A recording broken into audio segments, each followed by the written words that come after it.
இந்த அடையாள போராட்டத்தை தற்காலிகமாக நாம் முடித்து வைக்கிறோம். தொழிற்சங்கத்தின் தலைவர் எழில் கரோலின் அவர்கள் இங்கே பேசிய போது குறிப்பிட்ட காலக்கெடுவுக்குள் இவற்றை எல்லாம் நிறைவேற்றவில்லை என்றால் அடுத்த கட்ட போராட்டம் வெடிக்கும், அது தொழிற்சாலையின் வாசலிலேயே நடக்கும் என்று உறுதிபட தெரிவித்திருக்கிறார். போராடித்தான் தொழிலாளர்கள் பணியாளர்கள் தங்களுக்கான உரிமைகளை வென்றெடுக்க முடிகிறது, பாதுகாக்க முடிகிறது. போராடித்தான் உரிமைகளை வென்றெடுக்க முடியும் என்கிற போர்க்குணத்தை வளர்க்கக்கூடியதாக இருக்கிறது.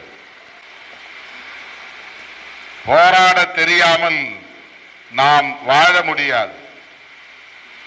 ஆனால் தொழிலாளர்கள் எப்போதும் போராடிக்கொண்டே இருப்பார்கள் என்பதை நிர்வாகம் அவ்வப்போது உணர்ந்து கொண்டுதான் இருக்கிறது. எல்லா தனியார் நிர்வாகமும் அப்படி உணர்ந்திருக்கிறது. தனியார் நிறுவனங்களை எல்லாம் அரசுமயப்படுத்த வேண்டும் என்பதுதான் நம்முடைய கோரிக்கை.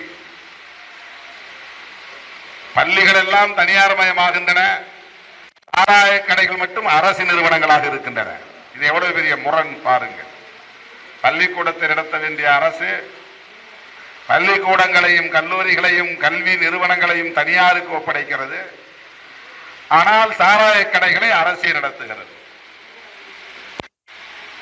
ஒட்டுமொத்தத்திலே தனியார்மயமாதலை, தாராளமயமாதலை, உலகமயமாதலை எதிர்க்க வேண்டிய பொறுப்பு நமக்கு இருக்கிறது, வீழ்த்த வேண்டிய பொறுப்பு நமக்கு இருக்கிறது.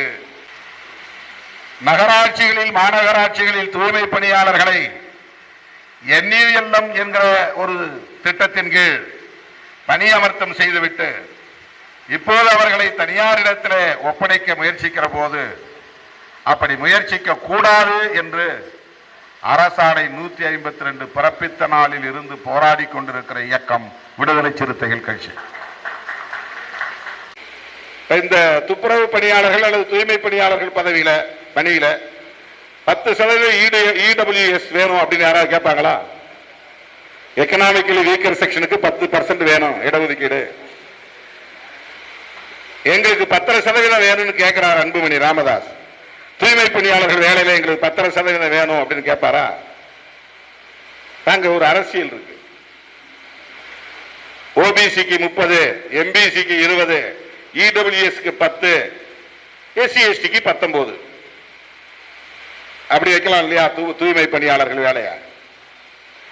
இந்த விவாதத்தை தான் அந்த கேள்வியின் மூலம் நான் எழுப்பினேன், அவ்வளவுதான். பணி நிரந்தர கோரிக்கைக்கு நாம் எதிராக பேசவில்லை. ஆகவே தொழிலாளர்களின் பக்கம் எப்போதும் நிற்போம்.